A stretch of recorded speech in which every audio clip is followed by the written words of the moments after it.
Good evening, I'm Terry McCarthy, I'm the President of the Academy.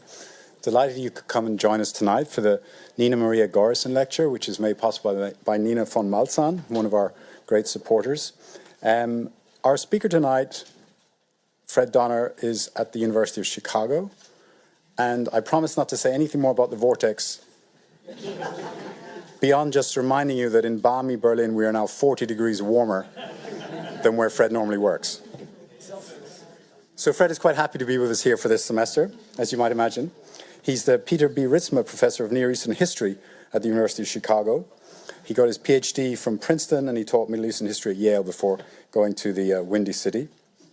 He's written a bunch of books, including The Early Islamic Conquests, Narratives of Islamic Origins, and more recently, Muhammad and the Believers, which created quite a lot of attention, as I understand.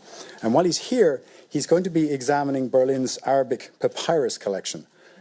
Berlin has a very large Arabic papyrus collection. A lot of it hasn't actually been examined, as we understand. And we actually have here, this papyrus is about 4,000 years old.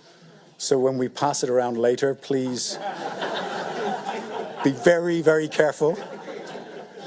Fred will explain how that all works. And then afterwards, we'll have a little chat, and then we'll open it up to questions. But I give you Fred Donner.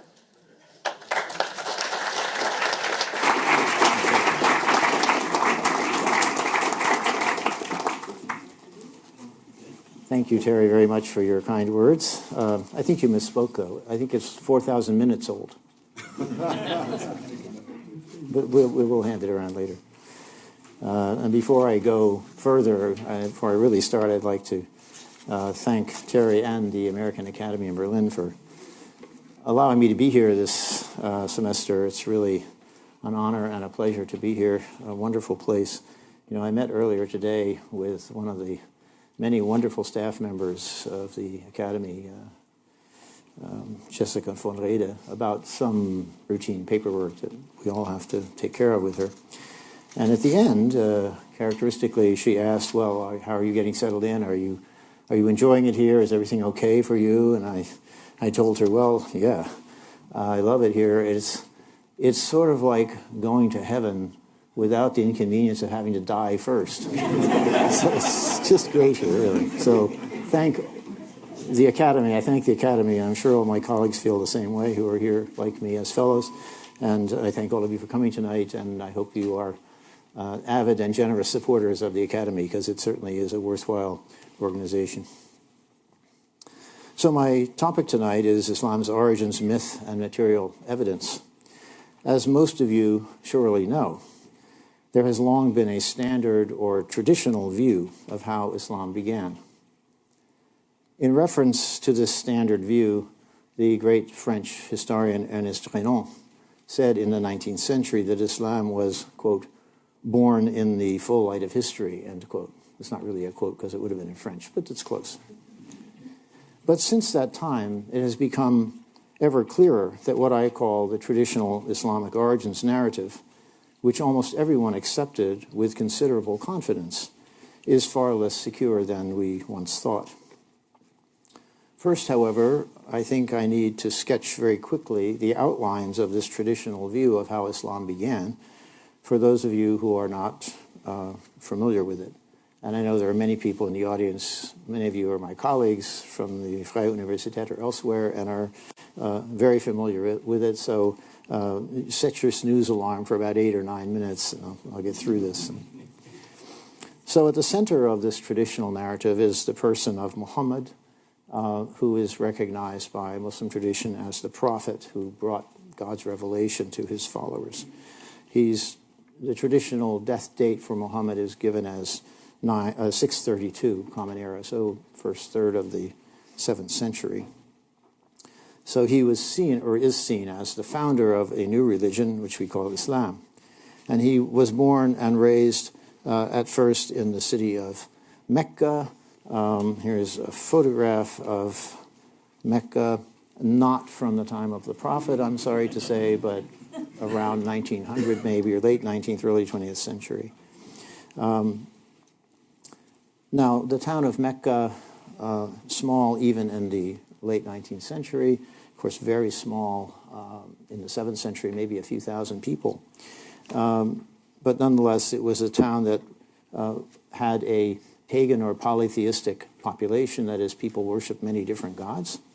And it had an important shrine as the center, in the center of the town, which you can see here, the famous Kaaba, or basically it means a cube in Arabic, a black stone construction. It was a courtyard around it, but that's the Kaaba there.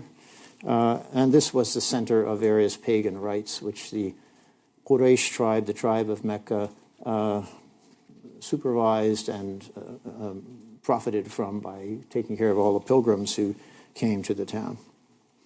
So Mecca had this important cultic life, or so we are told, and it was also a town that was supported by commercial life because it was the center of a caravan trade in which the Meccan merchants organized caravans that went south to the Yemen and north to Syria and northeast to Iraq and so on, carrying various goods, some of them reputedly luxury goods, great distances, and this was part of the economic basis of the city.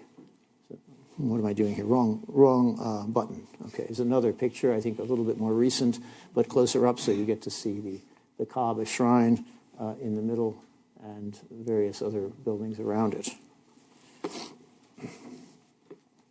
Well, at about age 40, Muhammad was raised in this town in the pagan environment, but he was and he seems to have been a promising young man. But at about age 40, he was on a kind of retreat. He used to go off to get away from it all and sit quietly in the outskirts of the city and reflect on life or whatever.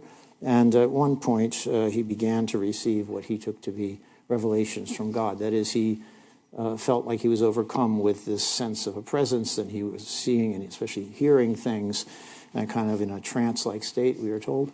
And when he came out of it, he had a passage of text that was kind of burned into his memory, and he could recite it. And so he proceeded to go back, at first with great trepidation, and tell his family and friends about these experiences. Some of them then became followers in his new religious ideas that were part of this.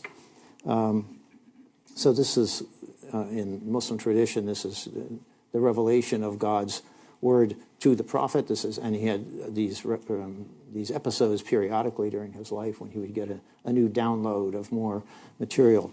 And this material then was memorized by him, but it was also memorized by his followers. He would recite it to them, and they would gradually learn it. Some of them wrote it down in pieces of stuff that was written.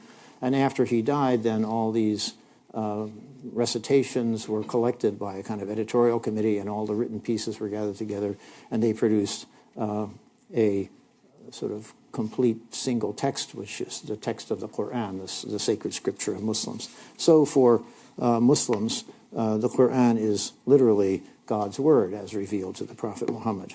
And in case you didn't realize it, of course, the Quran is in Arabic, so God speaks Arabic. So, you know, if you have any sense and want to be well cared for in the afterlife, you should definitely take Arabic.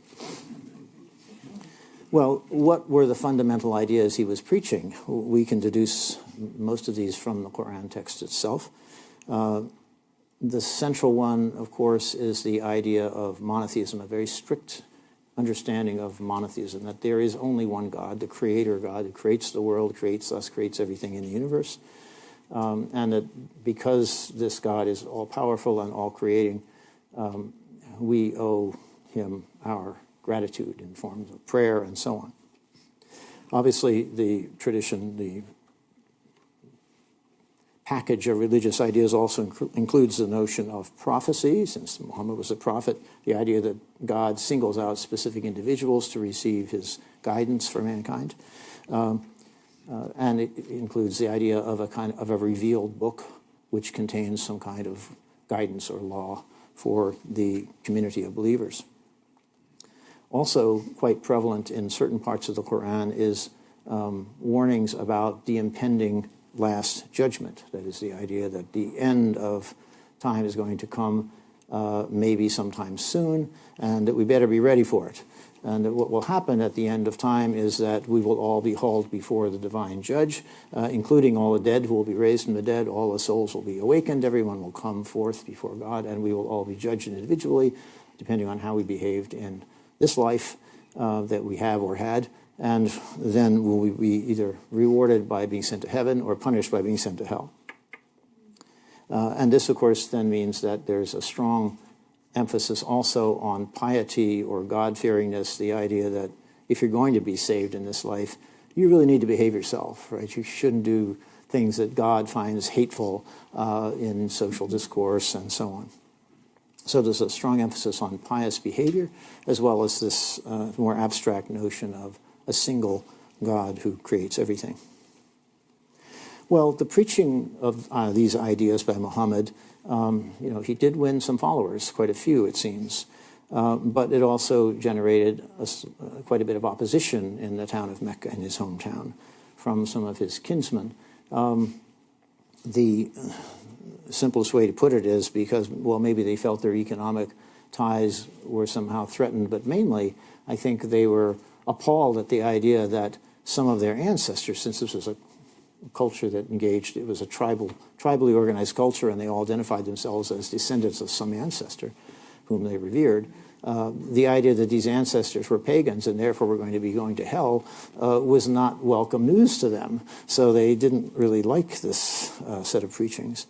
And so there was increasing opposition to Muhammad and his followers who were trying to do their prayers and other devotions from time to time, and they would be ridiculed or abused in various ways by their townsmen. So finally, it was necessary for them to go somewhere else. Fortunately, just as things were coming to a head, a crisis point, a delegation of people came from the town of Yathrib, which is about 350 kilometers north of Mecca in Western Arabia, and invited Muhammad and his followers to come to Yathrib to be arbiters of their own city's kind of internal squabbles among different tribal groups. And so Muhammad and his followers in the year 622 make their emigration from Mecca to Yathrib, which comes to be known later as Medina, the city of the Prophet. This event is known as the Hijrah, the emigration. And it's an important moment because it marks the beginning of the first autonomous, sort of self-governing Muslim community. In Mecca, the Muslims were not able to be self-governing. There were lots of non-believers around who really controlled things. But in Yathrib or Medina, they were able to sort of organize themselves as a community as they wished to. And it's also important, this Hijrah in 622, because it's the starting date for the Muslim calendar. It came to be taken later as the starting point of the Muslim calendar. So when you see Muslim dates, they go back to this event in 622. Although, because the Muslim year is only 356 days long, instead of 300, it's a lunar year, it means that you can't just subtract 622 from a common era date and get the right Islamic date. You have to go to a table or a conversion schedule somehow. So Muhammad was then living in Yathrib with his followers.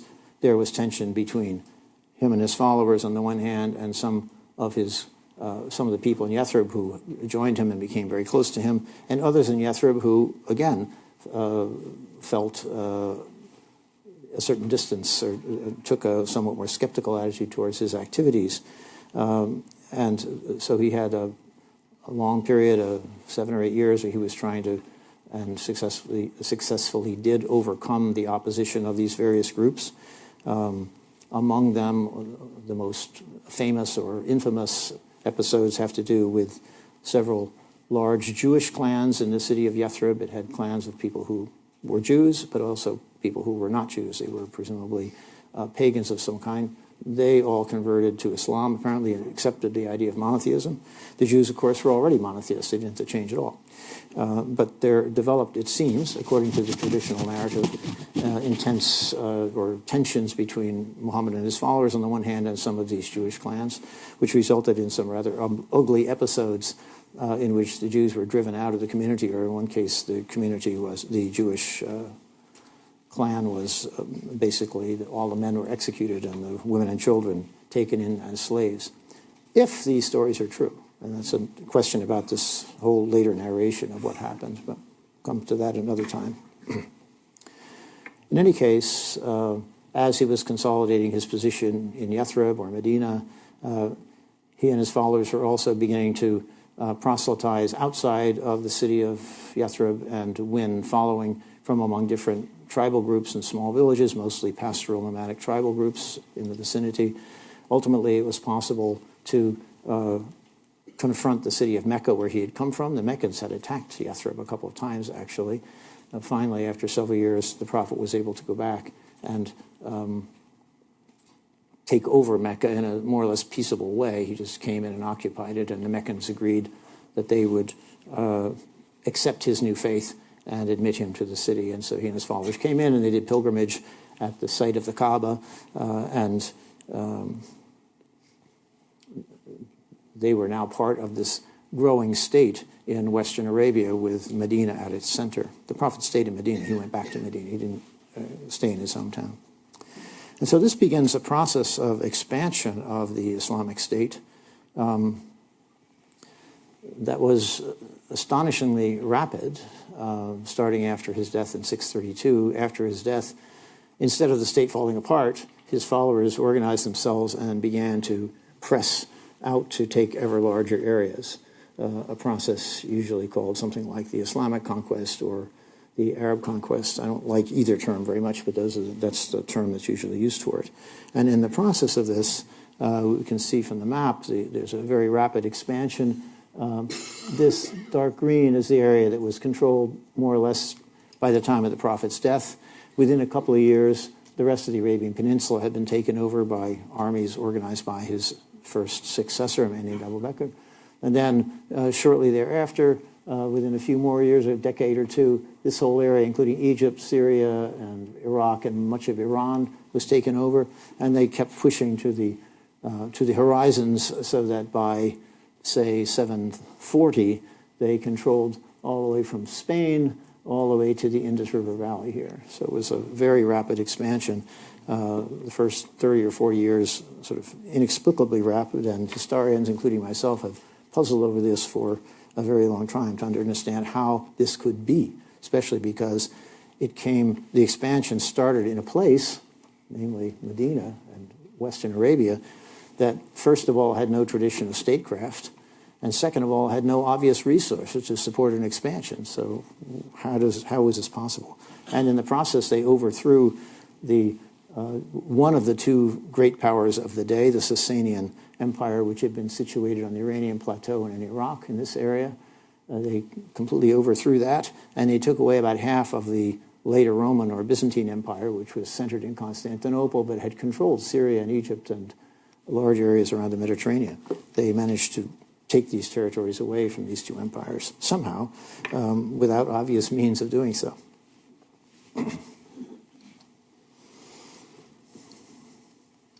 Here's another map showing the expansion and showing, in a rather speculative way, I think I can say, the possible routes of some of the armies in this multifaceted process of expansion. Okay, so that's basically the outline of the traditional origins narrative. I already mentioned some of the problems that seem to inhere in it, but not all of them by any means. The problems are numerous, and they're very deep, actually. First of all, this picture is based on, it's a voluminous picture. We have tons of detail about all aspects of it, pretty much. But it's based on sources that are much later. The sources are mostly literary sources, chronicles, biographical dictionaries, and the like, that come from the later Muslim community, and most of them were not written until 2 or 3 centuries after the events that they're supposed to be describing the life of the Prophet. They're not from the 7th century. They are from the later 8th century or the 9th century, the 10th century, and even later in some cases. Yes, some of these later sources rely on earlier reports that were apparently transmitted orally, or maybe they were written down in notebooks that have been lost, and so the reports are subsumed into these later compilations. But there's very little, we have to be very skeptical about the idea that any of these things really goes back to original documents from the time of the Prophet or of the early conquests. So there's that sort of problem in principle with the evidence that it is later. Another problem is that when we look at the different Muslim narratives about what happened in the origins period, we find a lot of contradictions in the sources between one report and another report. And, well, how do you sort out these contradictions? For a century or more, lots of people tried to sort of attack these accounts and harmonize them, work out a way to sort of see if they could all be seen as valid, but it was kind of a misunderstanding or misinterpretation of some small thing. But more and more that seemed to be not possible. There just seemed to be sort of irreconcilable differences between some of those sources. Another problem was that the narration, however you took it, from these Muslim sources of later date seemed to conflict with the narrations that we have from non-Muslim sources, mainly Christian sources, that were written somewhat earlier, that were written in the later 7th century and the early 8th century, so before the Muslim sources were written down. We have from the Christian community some descriptions of these new people coming and what was happening. And while in some ways they track with the Muslim sources, not too badly, in other ways they seem to be quite at variance with what the Muslim sources say. And finally, this traditional narrative is based on almost no actual documentation. That is, no texts or documents or real artifacts that came from the time itself and from the people themselves who were making this history. And, you know, historians like to work with documents. That's the most secure basis for us to reconstruct the past. But there were very few documents actually available from this period, as it turns out. And the ones that were available basically weren't used, and I think they weren't used by Western scholars for a long time, mainly because Western scholars already had a nice prepackaged story, the traditional origins narrative story coming out of these narrative sources. And so working with the actual documents, which are miserable scraps of papyrus and coins and so on, so all these little bits of information, it's very hard to get a general picture. It's very hard to put it together. It's much easier to just read these narrations of what actually happened, right? And so I think that was one of the reasons why, at least for 100 years or so, people really didn't pay that much attention to the documentary evidence. Well, now that people seem to be more aware, since about the 1970s, scholars are more aware that we can't just go on using the traditional origins narrative as a basis for our own understanding. We have to come to a somehow more scientific, historically scientific view of what was going on. There's been a kind of paradigm shift, I think. But Western scholars attempted to figure out ways that we could get a better picture. One, of course, was to look at the traditional sources like these and to try to make minor modifications to harmonize things, but as I said, that wasn't really a process that worked very well. Here's a few of the things that have come out in recent years. I could put my own book in there, but my recent one, but I didn't. On the other hand, there were some scholars who said this traditional picture is so completely wrong that we need to just throw it out completely and start over using only documents and a few things. And in fact, this, I think, is going too far. One scholar, John Wansbrough, he was an American, but he taught at the University of London for most of his life, even opined that, you know, we'll never be able to know what actually happened at the beginnings of Islam, and historians should just stop trying. And, well, for me as a historian, this is not a very satisfying way to look at things. I think we need to do more. This approach is a little bit too radical. The fact is that there are some documents that confirm bits of information we find in the traditional narrative sources. And so we can't just throw out the traditional narratives entirely, even though we have to be very circumspect in using them. And this rather complicated looking chart, I hope is not too complicated, because you have a timeline at the bottom of dates. And so Muhammad dies somewhere here around 632. The Umayyad dynasty comes to rule in 660 and rules to 750, and the Abbasid dynasty overthrows them in 750 and rules until 1258, actually. And the Quran, as far as we can tell, crystallizes. Muslim tradition would say it crystallizes already by hearsay, but I think recent work in Quran manuscripts suggests that maybe it's still undergoing some evolution up until about 700. We don't really know yet. This is work that's going on as we speak still today. Then you have documentary sources produced first by the people in this believers movement itself. So I put D's here to give an idea. So we have a few in the 7th century and then more and more and more. Now this might be a coin or a scrap of papyrus. It may not tell us a whole lot, but it tells us something. The Christian sources, often literary sources that are a little bit more expansive, some of those are earlier. So we can get information from them and try to piece this together. And so the challenge now is to try to piece all this together and fit it into the beginnings of the narrative sources, which, as you see, really start up about here and become voluminous at this point. And they project back what they thought had happened to this much earlier period. So we have to somehow work with these different categories of material and to try to assemble a more, shall we say, plausible narrative. So I think that it makes sense then to start with the earliest information dating from the 7th century that we can find, the true narrative information, or whatever kinds of material we have from the 7th century, and then maybe tap that into the traditional origins narrative as we feel we can connect it. And this information from the 7th century then comes especially from two sources, information from within the community itself. One is the Quran text, and the other is documentary evidence like, say, coins or papyri. So I want to start by talking a little bit about the Quran. I'll put a prettier picture up for you. That's not a very good picture, but it's a prettier document. This is a leaf of a very early Quran that was found in Yemen, in the Great Mosque in Yemen. Seems to be a 7th century document. And as I said, the Quran is generally thought to be an early text. And so, well, maybe we can use it as a quasi-documentary source of information.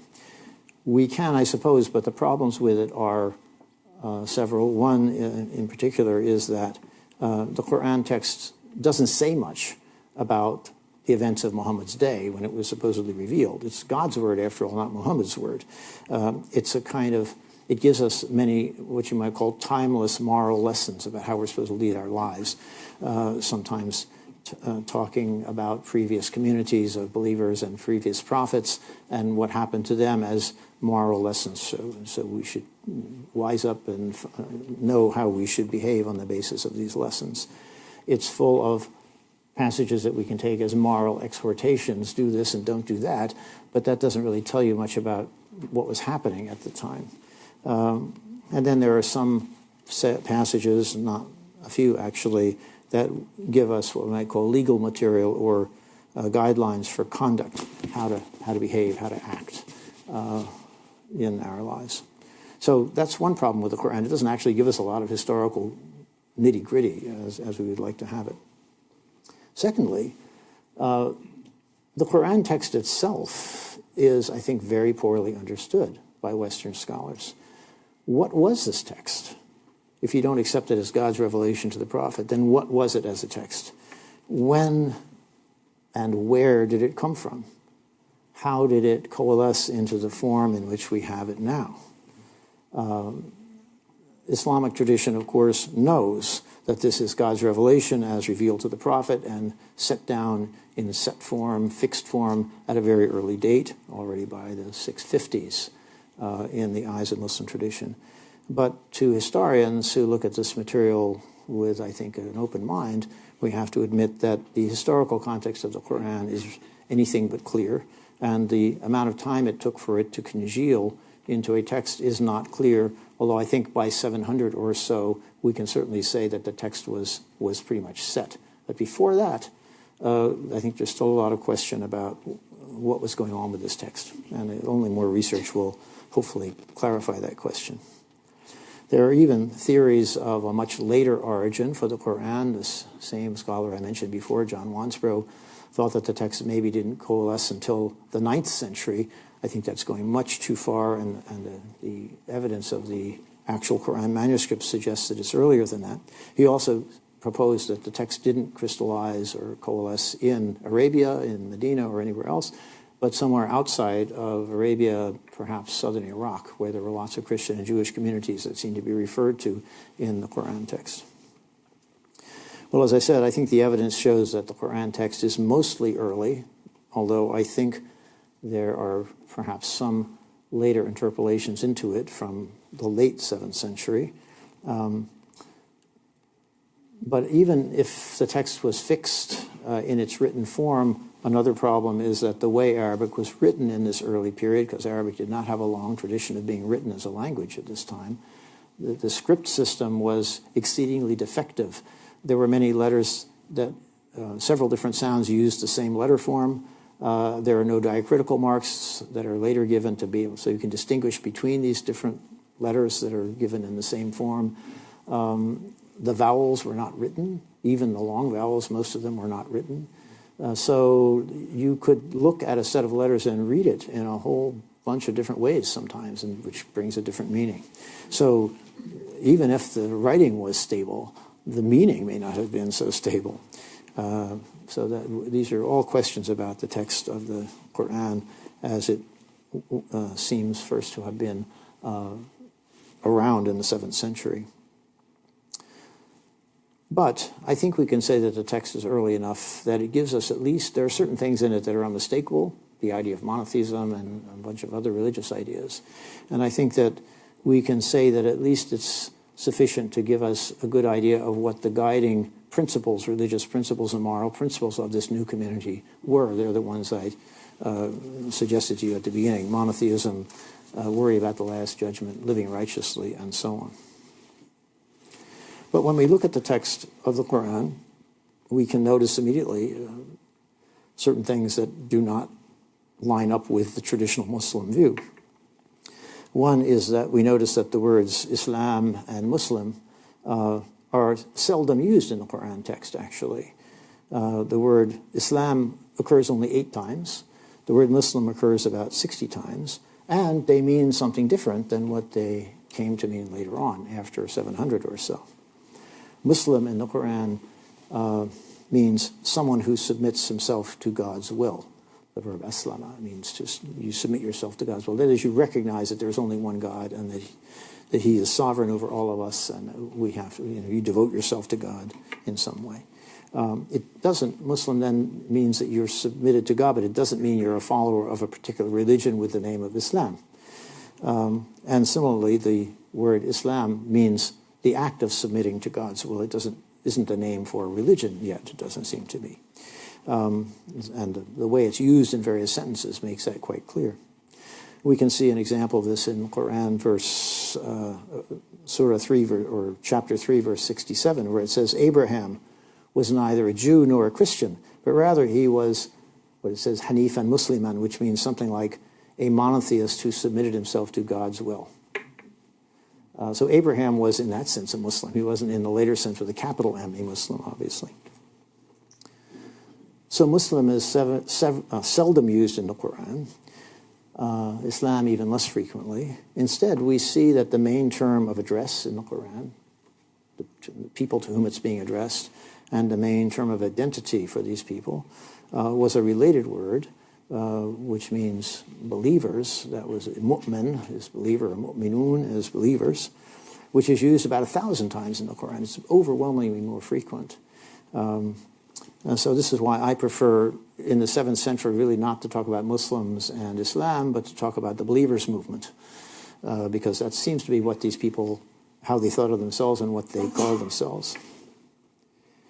And it's also very interesting when we look into the Quran text that there are some passages in the Quran that make it clear that Christians and Jews, who after all are monotheists, or think of themselves as monotheists, those who are adequately pious, were considered among the believers.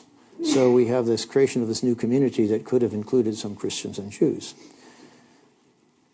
Quran 2:62, for example, goes, those who believe, and Jews and Christians and Sabians, those who believe in God and the last day and who act righteously, shall receive their reward with their Lord, and they shall neither fear nor feel distress. So they're being promised felicity in the afterlife, because they are believers in the one God and in the last day and so on, and are living righteously. That's also very important.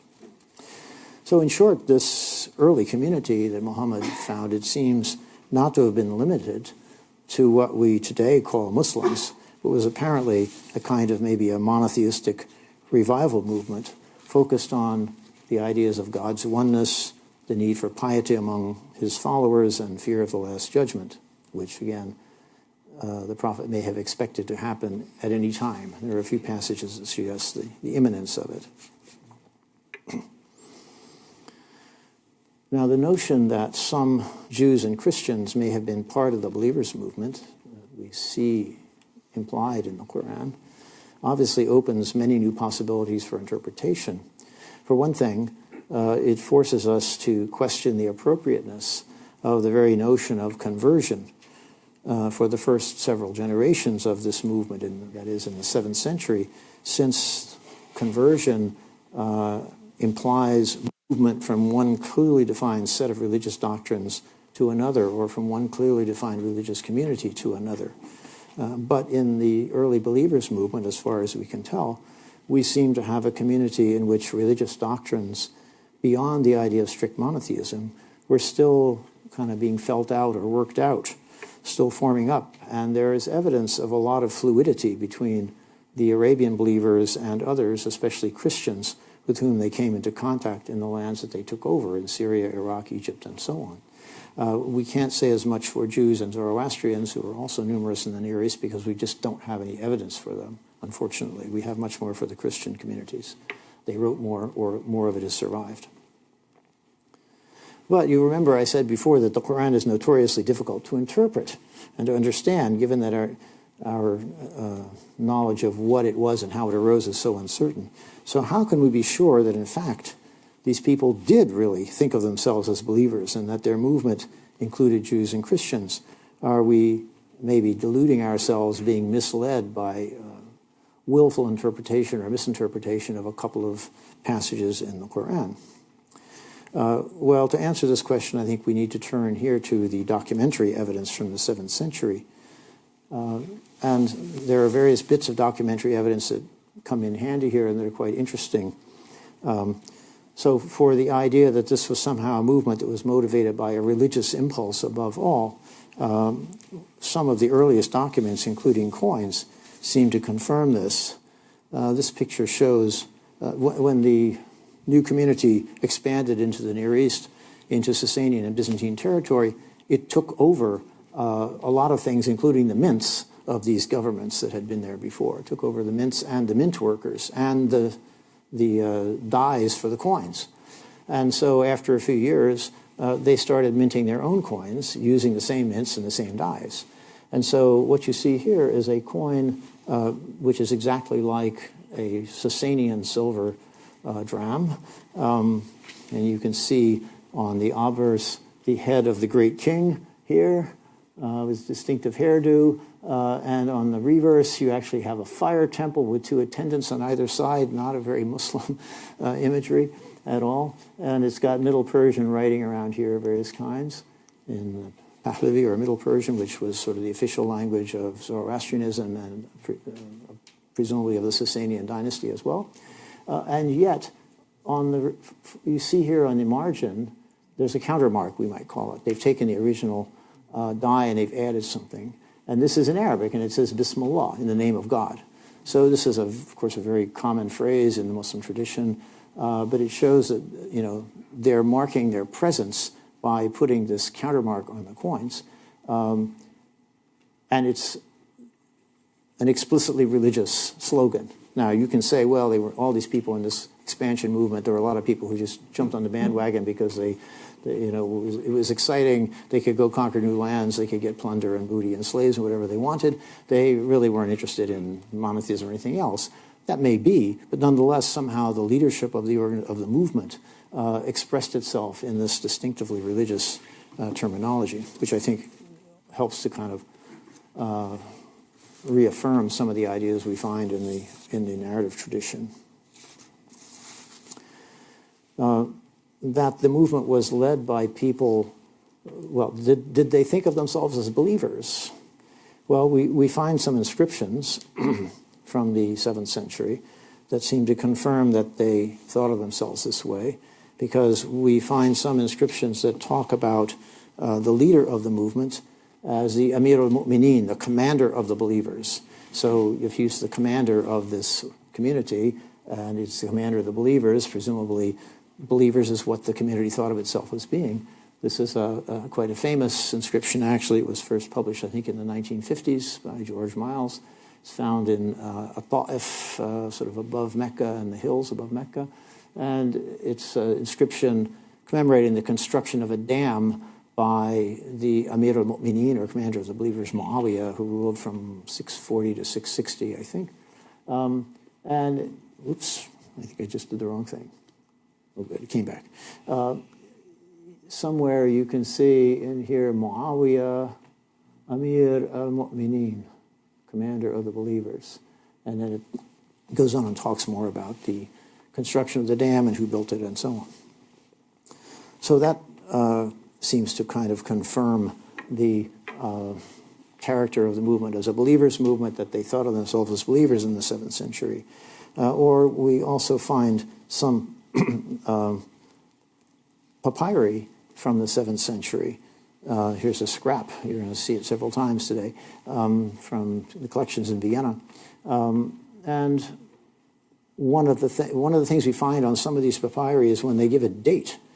You know, the dating system of Muslims today, if you see a date, it's the date of the Hijrah. It goes back to the Hijrah, the Prophet's migration from Mecca to Medina. But we don't find the word Hijrah in these inscriptions or in early datings. Not until about 300 of the Muslim era do we find it. What we find, though, in the 7th century are some documents that are dated in something called Qada al-Mu'mineen, the jurisdiction of the believers, which again emphasizes the idea that they're believers. And if you're an Arabist, you can see down here in the lower line here, the qaf is missing, but here's Da al-Mu'mineen. Then it says ila something, right? So we find a number of these documents with this dating form in the Qada al-Mu'mineen, referring to the jurisdiction of the believers, which means, well, their government was seen as the rule of the believers. Other evidence beyond the Quran for the idea that the movement was open, or shall we say non-confessional, included Jews and Christians as well as Quranic believers. There's a document, or what can we call it, the transcript of a document, which is found in the later narrative sources, but which every scholar who looks at this says this must be an actual transcript of something very, very old. It's usually called the Constitution of Medina, or the Ummah document, or the Sahifa, has various names. But one of the things it mentions is it lists a number of Jewish clans in Medina, Yathrib, who are part of this pact making up this, how this community is to be constructed. And it includes Jewish clans as part of the Ummah, as part of the community. It explicitly says that. So this seems quite clear that there were Jews who were considered in some way as part of this community.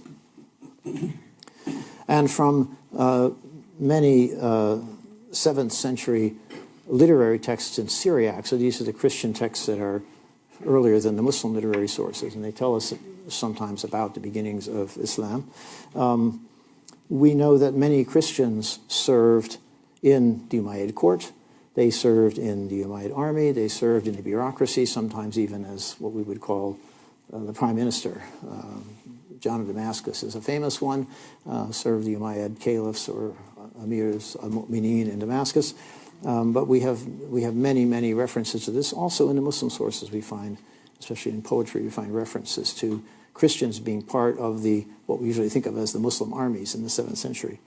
Even one passage, a very interesting one, where the Christian writer says these people came and they sent campaigns every year to the far horizons, and they conquered and they took lots of captives and brought back lots of booty. And among them there were many Christians, both from our sect and from the heretics, another Christian sect. So it seems like there was some kind of cooperation here between this new believers movement and many people in the Christian communities as well. Or another one, there was a bishop, an Armenian bishop in the 7th century named Sebeos. Someone using his name, scholars call this text Pseudo-Sebeos. Someone wrote a chronicle and attributed it to Sebeos in the 7th century. And it gives us one of the very first descriptions of the career of the Prophet in a very truncated, very brief, but it does talk about the Prophet and how he was a teacher and taught them, his followers, the laws and so on. One of the things it says a little farther on, after the Prophet has died, it talks about how they conquered Jerusalem. And it says they appointed as the first governor of Jerusalem a Jew. Now, this factoid, this bit of information is not confirmed in any of the Muslim sources or in any Christian source, other Christian source.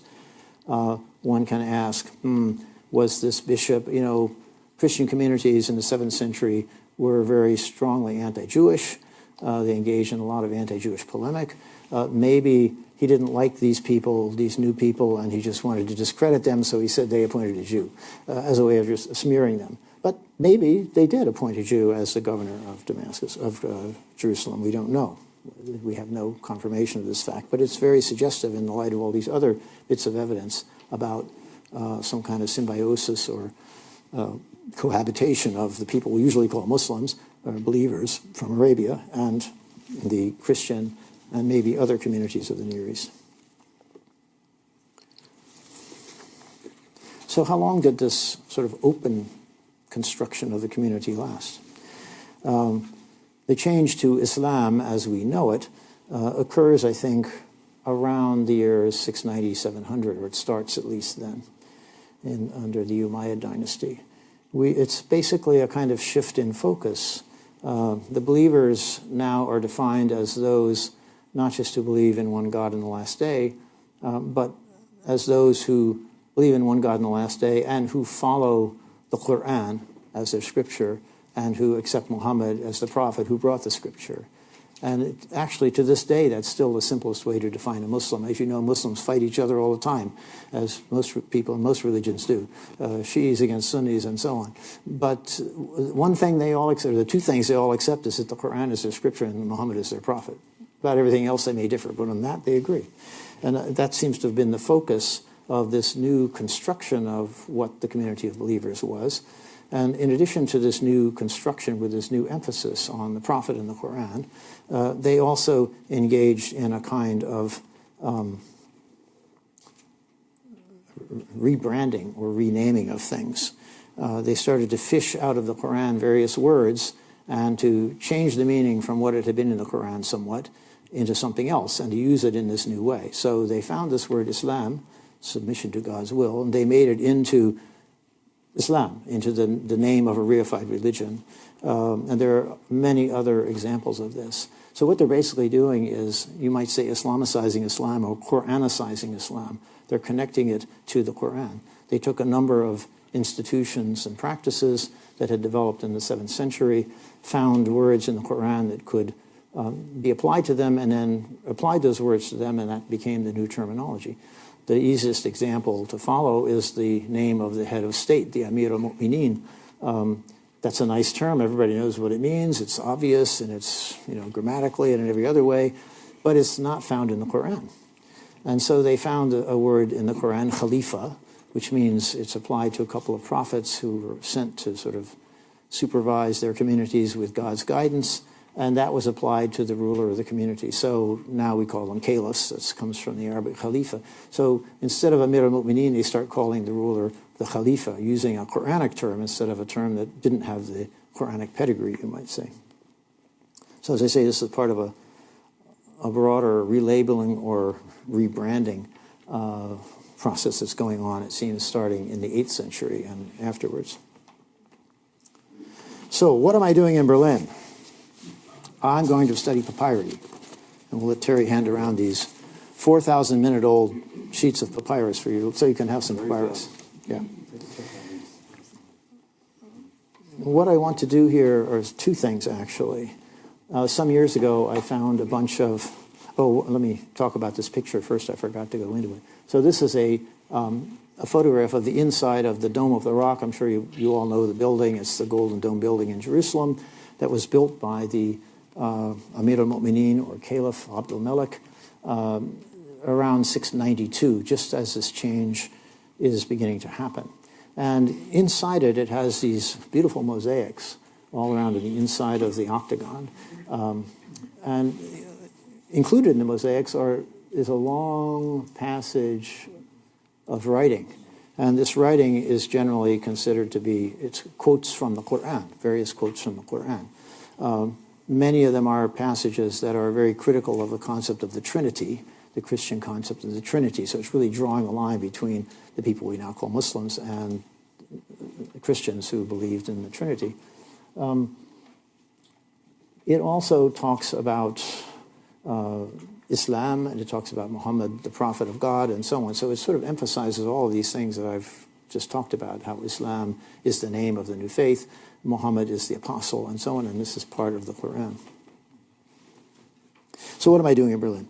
I want to basically have a double project. One part of the project is to edit fragments of papyrus from the 7th century that I found some years ago in Vienna, and trying to edit these up, however small and miserable the fragments may be. I want to edit them up and publish them so that scholars don't have to do the same thing and try and find them all again and then try and read them again. They can just look and see what they say and use this in their historical reconstructions, because I think that given the general dearth of documentary evidence for the 7th century, it behooves us as historians to get every bit we can into circulation. And so that's what I'm trying to do in that part of the project, to try and use this as a way of getting behind, if you will, the Islamic traditional origins narrative. And the second thing I want to do is to, in Berlin in particular, is to look here for more evidence of this kind of change in the community in the 7th century, especially searching in the collections of Arabic papyri at the Neues Museum, the Papyrussammlung in the center of the city. This collection seems to have lots of Arabic papyri, but the collection was difficult for most scholars to access from 1939 until very recently. During the war, the papyrus collection, like much else in the museums, was packed off in salt mines somewhere for protection, so they wouldn't be destroyed. After the war, Berlin was divided. The museums were on the eastern side. It was not easy for scholars to work on this material. After the reunification, they consolidated the museums, but they had two different cataloging systems, so they didn't want to let anybody see anything because they didn't know what they had, really, with two systems. They had to unify the system. So it's only been in the last 5 or 6 years, I think, that the papyrus collection has become really opened up to scholars to work on this material. And with the assistance of the director of the papyrus collection, Dr. Verena Lepper, who unfortunately couldn't come today, I'm looking forward to digging into that material. So I'll be spending some of my days downtown in the papyrus collection. One challenge in doing this is that only a very small proportion or percentage of the Arabic papyri that survive are from the 7th century. Most of them are from the 8th or 9th or 10th century or 11th century, when papyrus goes out of use. Paper replaces it in the 11th century. In most collections that I've seen, the proportion is about, of 7th century papyri, are about 1/4% of the total number. So you go through 1,000, you might find 2 or 3. So now you never know. I might be lucky. I might find 4. And it might be something larger than this. You know, what we hope is we'll find something quite large. Well, how do you tell that it's a 7th century papyrus? That's a good question. Well, you can do it, fortunately, on the basis of the paleography. The writing of Arabic papyri seems to change rather dramatically around 700. I'm not quite sure why, but it does. And certain letter forms that are used in the early papyri simply go out of use after about 700. So if you see those letter forms, you know that it's a 7th century papyrus. In this case, for example, there's a letter called Ain, which is a sort of laryngeal snarl, and it has a distinctive letter which in later Arabic has a kind of looped top. But in the early Arabic documents, they make it like a V. So you can see one of them there, surrounded by red. There's an open-topped ayin. It's a final, in the medial or final position, it will show this way. So this is a dead giveaway right away. If you see one of those, you know you're onto something early. And then you can look at other letters which also change their form and sort of confirm that this is, in fact, a 7th century papyrus. So you can look at a papyrus for a minute or less and say, no, it's later, no, it's later, no, it's later. And you're going to be doing that a lot until you finally find a few of these pieces. So, of course, I'm hoping to find lots of them. I'm not sure I'll find many. And, of course, the challenge once you find them is you have to read them to figure out what they say.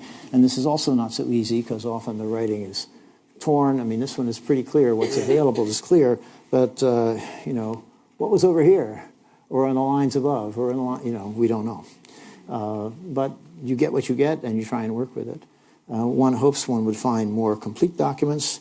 And I think as my last slide, I'll show you a more complete document that I found. Guess what, in all places? Chicago. It was in the small collection we have in Chicago of Arabic papyri. And I apologize, it's a very dark picture.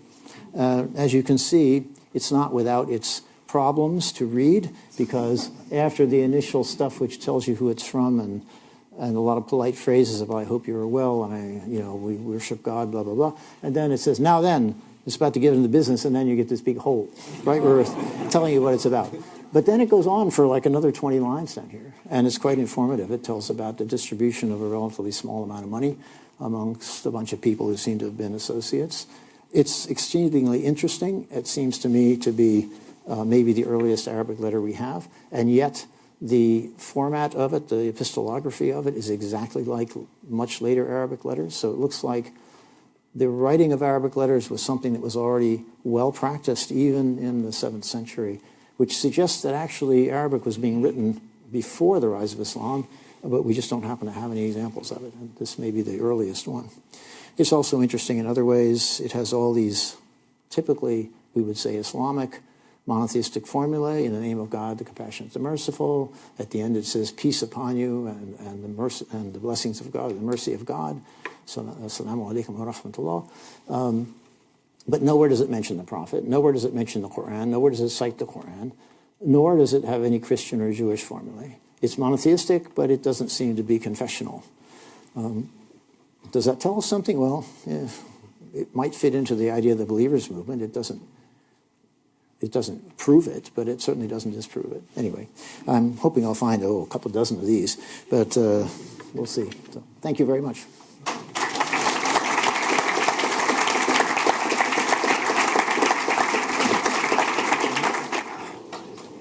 So, Fred, the actual process of your work, it sounds very much like a Sherlock Holmes with a PhD trying to piece together stuff. I mean, there's a quite exciting part to this, I imagine, because you don't know what you're going to find. No, that's exciting. I don't wear the same kind of hat. No, I noticed. But nonetheless, there's something akin to detective work. And as you say, the 7th century papyri are quite rare. So you must get quite a buzz when you've gone through a whole bunch of stuff and suddenly you get one. When I was working in Vienna, they have 25,000 more or less usable pieces. They have 65,000 papyri in Vienna, or numbers, accession numbers, but 40,000 of them are like postage stamps, little tiny pieces, Or in one case, it was a great big sheet with one word in the corner. Isn't going to tell you much. But they do have 20-some thousand quite, sizable pieces of papyrus, at least as large as the one I showed you, the little corner, which is informative. And many, they're complete texts. But fortunately, they had them all microfilmed in the 1960s now. Yes, it's microfilm, black and white. You have to sit in this reader machine, and crank through. But it was great because I could just go through and look at an image, late. Look at another image, late. Look. So I could work through, I worked through those 22,000 in like 2.5 months. It was a very efficient way to work. And every hour or so, somebody would hear you shouting, "I've got one." No, every week or so. Every week? I would find one. Actually, it was interesting because a lot of them came up in a cluster right in the middle, around 11,000. So I was going for weeks without finding anything. I thought, this is really a bummer, And finally, all of a sudden, I hit this mother lode of about 40 of them. They were all more or less cataloged together. So they were probably a lot that had been found in Egypt together and were sold to a dealer together and bought by the guy who gave them to the Austrian library together. And they were cataloged together. And so there they were. whereas many of the others were from other parts of the trash heap that were from a later date. That's where most of them come from. When people in Egypt over the centuries, they'd had old documents, they were no longer useful, letters from your grandfather, they threw them out. They threw them on trash heaps outside the villages. And then the peasants discovered, well, this is organic material. So they would pitchfork it into their wheelbarrows and take it and spread it on their fields as fertilizer, help things grow. And then about 1850, and including these papyrus documents, around 1850, they discovered that these crazy Europeans would buy these things. So they started saving them and selling them to antiquities dealers, and they ended up in the antiquities market and then in museums. So that's how they... Actually, the ones in Berlin are different. The ones in Berlin came from excavations in the early 20th century. They were excavated from Elefantina, I think, and they found a lot of papyri sort of somewhere, some layer in the excavations. And so they boxed them all up in big wooden boxes and shipped them to Berlin in like 1906 or 1907. And many of those boxes are still not opened. So we don't know what's in there. Right. And so if any of you knows of a funder who could fund the papyrus collection rather handsomely to process all this material, it has to be opened, carefully opened, and these sheets have to be conserved, so put under glass and so on. They need a big grant to do that. It would be great. Now we're into Indiana Jones territory. Yeah, it's amazing. It's the real thing. So in the Middle East, in the Muslim world in general, there's a range of views. There are moderates and they're verging to extremists, the Salafis, the Wahhabis. How is your work viewed in the Muslim world? Do people see it as threatening? Do they watch it with interest? How would you say the reception is in the general? Or is that too broad a question? No, it's not too broad a question. Answering it would be too broad an answer, probably. No, the reaction is obviously mixed. And there are going to be some people who will say, well, he's an unbeliever. What do you expect? He's going to hell anyway. What do we care? They don't seem to worry too much about what unbelievers say. But there are some Muslims, and actually quite a few, I think, who are really open to new views of Islam's origins. And particularly in Indonesia, I'm told, there are lots of Muslims who feel uncomfortable with the traditional way Islam is presented by the Wahhabis, which is this Wahhabi form of Islam, very conservative, which has been dominant in Saudi Arabia since the 18th century, has been pushed because the Saudis have so much oil money that they can send preachers and they can build mosques and build Islamic centers and spread their version of Islam and try to undermine more moderate versions of Islam and to undermine Shiism. They've been doing this for half a century with our oil money. So this is a form, this conservative form of Islam is one that has been heavily subsidized, you might say. But there are Muslims, especially in Indonesia, who feel very uncomfortable with this because they say, this form of Islam is too Arab. We're not Arabs. We have a different social, a totally different kind of society, and this doesn't fit well with us. We want to find a way to be good Muslims, but in our own way and in the modern world. And so they are very interested in at least some revisionist interpretations of how Islam may have begun. Because then they can say, well, they like this one, especially my view, because they can say, well, this provides an opening for kind of being ecumenical with Christians and Jews. We don't have to be hostile to them. So the text of the Quran is pretty sacrosanct for Muslims. And as you say, it actually doesn't contain a lot of historical material per se. But what is being very controversial, even within Muslim the world of Muslim scholars, have been the hadith. The sayings, the supposed sayings of the prophets, right. Of the prophet. Good that you add supposed, yes. And there are all these categories of how reliable a saying, how many people have supposedly written it down, what's it. Would your work have any impact on that whole debate, which is still ongoing within the Muslim world? Not really. I mean, I have basically avoided using hadith material. Yeah. My feeling is, there are undoubtedly some hadiths that are authentic, something the Prophet actually did say in this collection of material. But there's so much other stuff in there that we know he couldn't have said. And the problem is there's no way really to tell one from the other. There's no sort of foolproof method for discriminating or deciding what is an authentic prophetic hadith and what is just something that someone later on wanted to put in his mouth. And so as a historian, I feel like I can't really use any of this. So I haven't used it in my own work really for support as evidence for anything. I just don't think we can. I don't know whether there's going to be a way ever found to do that. The Muslims tried very hard. Muslim scholars already in the 9th century were keenly aware that there were lots of forged hadiths. There were people making up things that they said the Prophet had said, to sort of bolster their own particular political point of view or social opinion or whatever it might have been, theological position. But Muslim scholars were aware of that. And so they developed a method to try and screen this material out, the false material, and they did it on the basis of the chain of authorities that transmits it. I think what you were referring to. A hadith consists of a text, a short text usually, you should drink a certain kind of beer. Well, no, there weren't any about that. But you should do something in a certain way, and then it would say, someone told me, my teacher told me, on the authority of his teacher, on the authority of his teacher, who heard it from the Prophet. This was what you should do. Well, these chains of authority then were scrutinized by Muslim scholars. They said, well, it says it went from A to B to C, but B never studied with C. C died before B was born.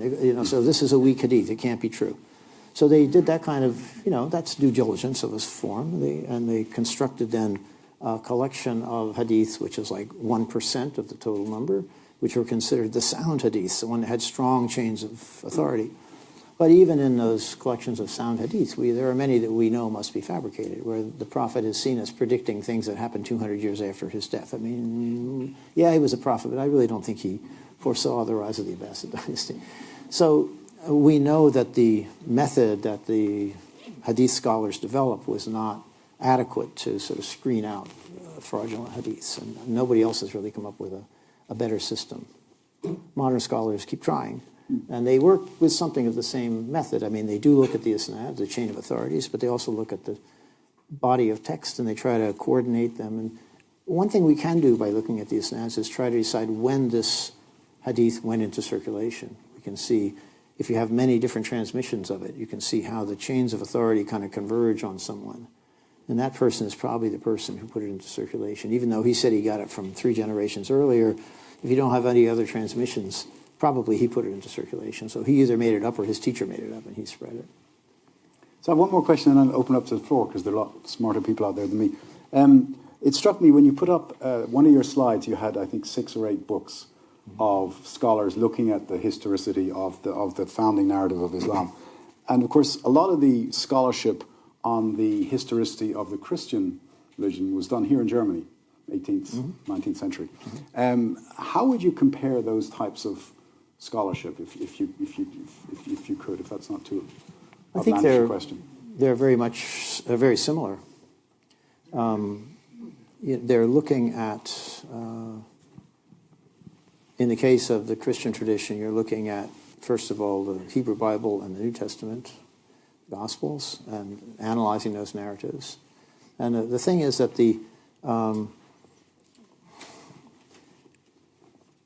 it's a little hard to describe it. The Quran and the Islamic narrative sources that crystallize in the 8th century, 9th century, and later, together are sort of the analog to the Hebrew Bible. Right. Or to the Gospels and the Acts of the Apostles, which is sort of the more historical books, right?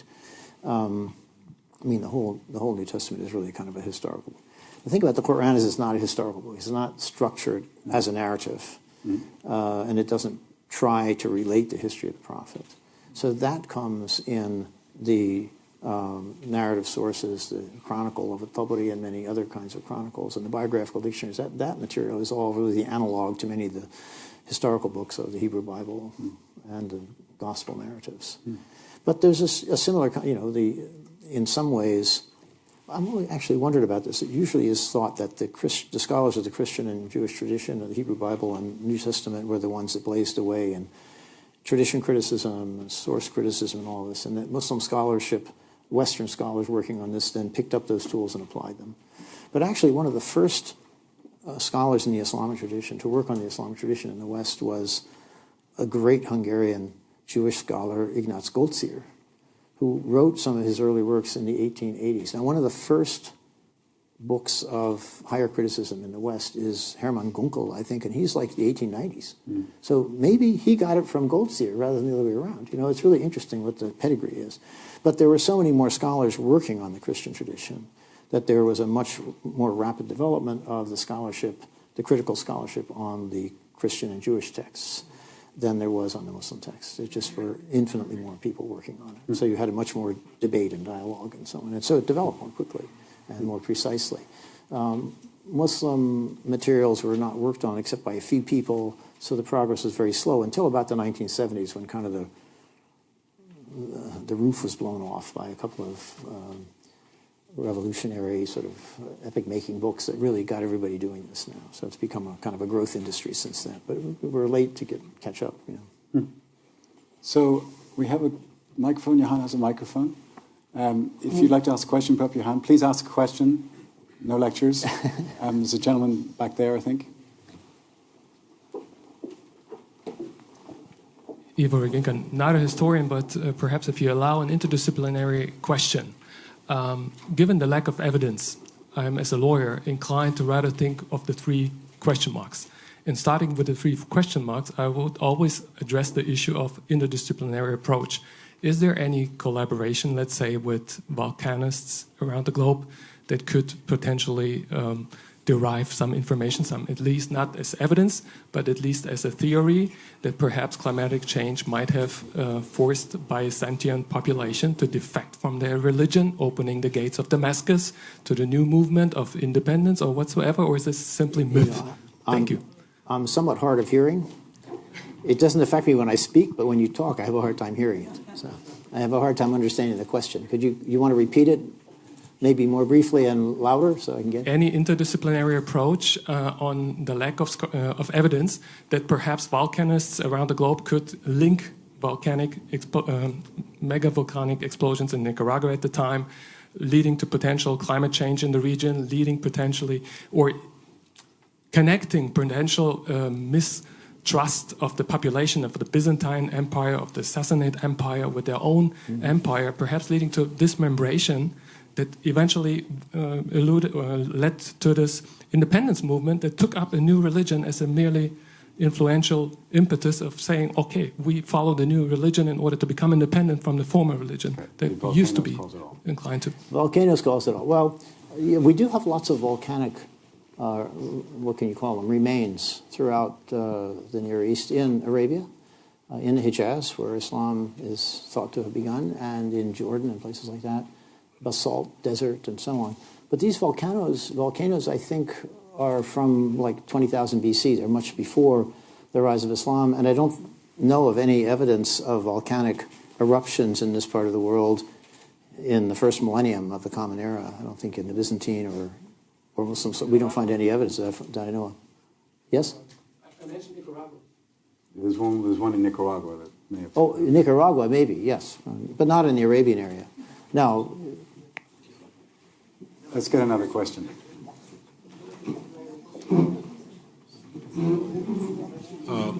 Thank you very much for the presentation. I'm also not a historian. If I understood you correctly, you're saying that this community of believers did not really make a distinction between Jews and Christians and Muslims, especially in the beginning, which is fine. But my question is, were there any practical material implications for this? So, for example, the whole issue of jizya, I don't know what that means in English, the special taxes that Christians had to pay. Right. So there must have been some kind of a demarcation between a Muslim and the Christian and the Jew. Otherwise, there would be no justification for paying this tax. So how would you explain this in the context of your argument? Well, first of all, I don't think that if there was this kind of broad acceptance of others believers, let's call them Arabian believers or something, because we don't know what to call them otherwise. We don't call them Muslims, what are we going to call them? And Christians and Jews. They didn't accept all Christians and Jews. They only accepted those who were righteous, were appropriately righteous. You know, it's quite clear in the Quran, those who believe and who are pious and do good work are the ones who are part of the believers movement. As for the word jizya, which is often taken to be the name for the head tax, in Islamic law of the 9th century and later, it becomes the term for the head tax applied to non-Muslim communities, Christians and Jews and Zoroastrians who are under Muslim rule. But in the early years, as we know from the papyri, jizya seems to mean other things. It seems to mean like tribute. So, or tax in a more general way. It's not clear. So it doesn't seem to have this later meaning of specifically a tax on non-Muslims, as we would say, using the later terminology with Muslims separate from Jews and Christians. You know, that's why it's really hard to talk about it without, we have to escape these categories. And it's very hard to sort of cleanse our mind of these categories, which we have had hammered into us forever, you know. But it's, you know, the term jizya also is one that, where the meaning is fluid somehow in the early period. We find, for example, in the classical Islamic law of the later period, we find the jizya is the term for the poll tax, the head tax on non-Muslims, Christians and Jews in particular. And another word, kharaj, is the term for the land tax. But we find papyri that talk about the jizya of a community on their lands. It's not a head tax, it's a tax on land. And so these terms seem to have had kind of varying usages over time, and we have to be sure we're using them in a way that's appropriate for the time we're talking about. In the 7th century, I think they were still very fluid in meaning, probably. Also, both those terms are found in the Talmud, which is the Jewish scriptures compiled in the 6th century for the most part in Mesopotamia. Usually there's also a Jerusalem Talmud, but and in Aramaic, it uses the term kharaj and gazit as terms for taxes. So the Arabic in the Quran using jizya, and in later Islamic law using kharaj, seems to be kind of continuing these notions of taxation that come from before the Islamic period. This gentleman here. Let's go there and then we'll come over here. Thank you, sir. Thank you so much, Fred, for an amazing talk. It was inspiring to just see the kind of work that you're doing, and I'm so glad that you're doing it because I'm not sure how many people are. So my question actually relates really closely to the one that was asked about this process of assimilation or the process of disassimilation, the process of this drawing of lines, as you said, between who constitutes a Muslim and who doesn't. And I appreciated what you said, but I'm just wondering if you could talk a little about the broader socio-political context that led, or what was the impetus to then draw this line between a Muslim being someone who just believed in a single God and therefore include certain behaviorally appropriate, pious Christians and Jews, versus to then drawing this much narrower boundary of a person who believed in one God, and that God being Muhammad and the text being the Quran. So I'm just wondering what the impetus at that point in time, the kind of, general impulses of what led to the drawing of this line. So it's almost a question prior to the previous one, which was talking about the implications, but I'm more interested in when and what, we know when, thanks to you, but why was that line drawn? Okay.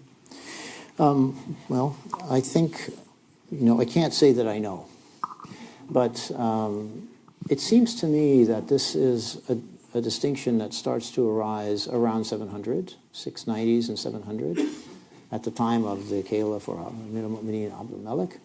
And I think it's kind of the consequence of empire. By this time, this ruling, we have a movement that starts in Arabia. All of the people in leadership are people from these tribes of Mecca and closely affiliated tribes, the Quraysh tribe. And then they have a whole lot of other tribes and tribesmen who are kind of subordinate to them. But they all speak Arabic, and they go out and they, shall we say, conquer the world or subdue it anyway, bring it under their control, and are collecting taxes and so on. There's a civil war, and a lot of fighting. And finally, Abdul-Malik is able to win out and defeats his rivals. But I think he realized there are two things. First, they realized after 60 years or so of ruling a lot of people who weren't from Arabia, who didn't speak Arabic, that these people are different from us. And they also realized that Christians stubbornly adhered to this notion of the Trinity. And they said, how can three be one? You know, there's one God. There aren't three gods. You know, there's these very interesting passages in the Quran where it says, you know, to the Christians, it says, don't say three. It says, you know, it also says, it's unseemly for God to have a son. The idea that Jesus was God and God's son, you know, this is a non-starter for them. They believe in this abstract single God out there somewhere distant and remote.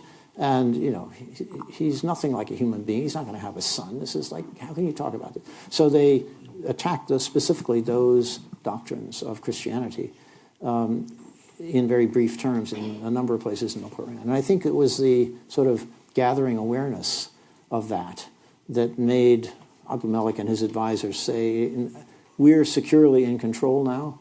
We can draw the line and sort of, we are going to just rule these people as a ruling elite, a ruling caste.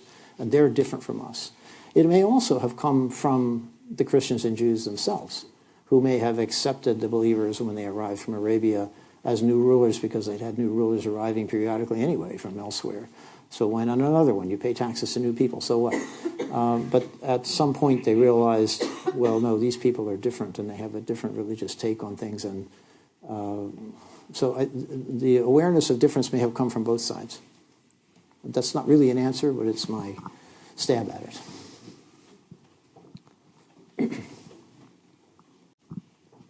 Thank you very much. My name is Jürgen Reitmeier, and I want to thank you for a most fascinating lecture and talk. I would like to bring you, if you permit, into the present day and ask you about the opportunities that you have during your time here as a scholar in Germany. You're a historian and I might say a scholar of Islamic studies, if that may be correct. You could say that. Sort of. Well, I want to work out a distinction there.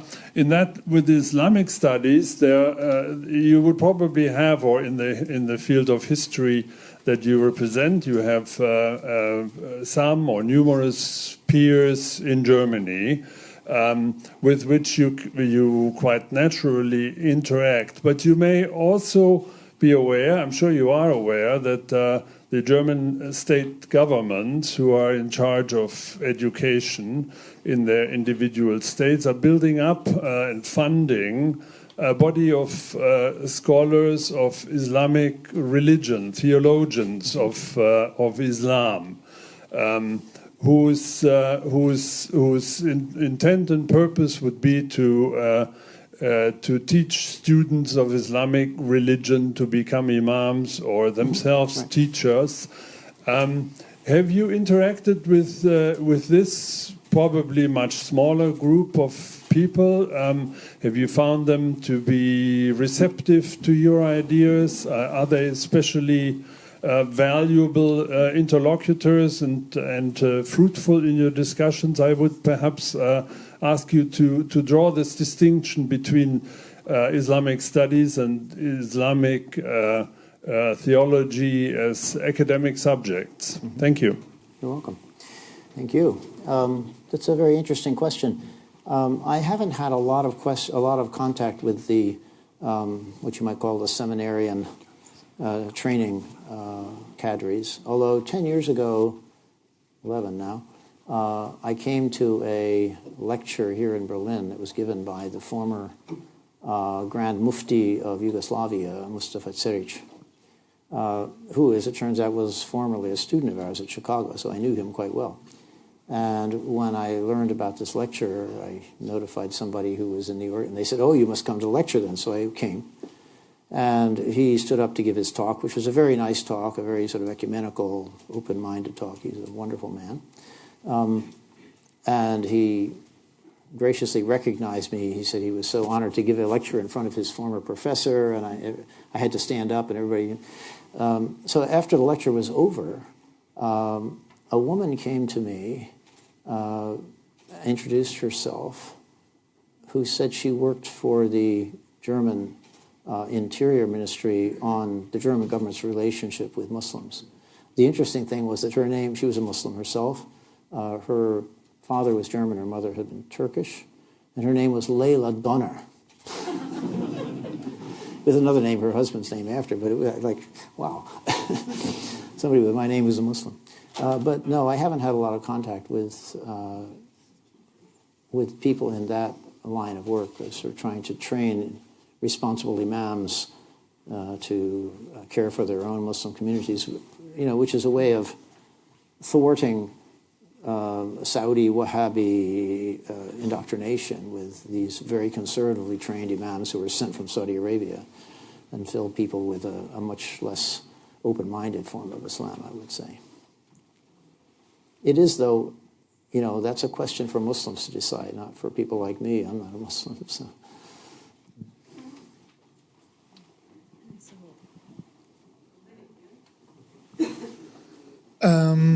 I would like to thank for your really thought-provoking talk first. What I just wanted to ask you, it's like to wrap it up, actually, it seems like the initial reaction to Islam or the initial scripture was rather like an expansion of the already existing monotheistic religions somehow, and then the institutionalization process of the religion basically created an erasure of the history and recreated a new understanding of Islam and Muslim tradition.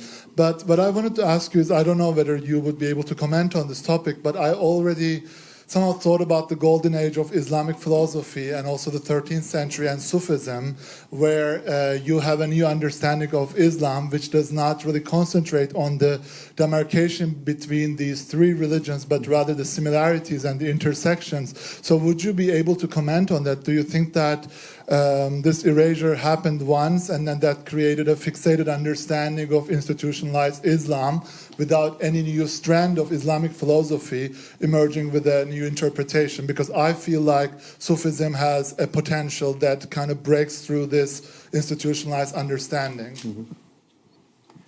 Well, I'm not sure I followed everything, and there was a lot in your in the various aspects of what you mentioned. I think about Sufism and Islamic law. And you think about religion and how people respond to religion.